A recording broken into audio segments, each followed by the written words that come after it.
Bienvenidos a Negocios Rentables FX. Te mostramos claves para tener éxito con tu página de Facebook. En nuestra página web negociosrentablesfx.com, sección Marketing, podrás ampliar con detalle cada consejo. A la hora de iniciar un negocio, potenciar nuestras ventas, creer en el mercado o acercarnos a nuestros clientes, las redes sociales se convierten en una de las herramientas idóneas para este tipo de procesos, ya sea si nuestro negocio es nuevo o lleva un tiempo en el mercado. Publica contenido de calidad. Uno de los errores más frecuentes que debes evitar cometer es publicar constantemente contenido publicitario, es decir, publicidad de tu negocio para vender.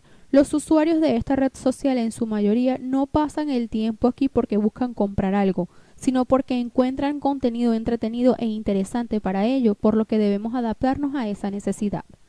Busca la hora adecuada para publicar. Este punto va muy ligado al comportamiento de los clientes en su uso y paso por las redes sociales. Ten en cuenta que obtendremos mejores resultados e interacciones en Facebook a las horas donde hay mayor nivel de usuarios conectados visitando la plataforma.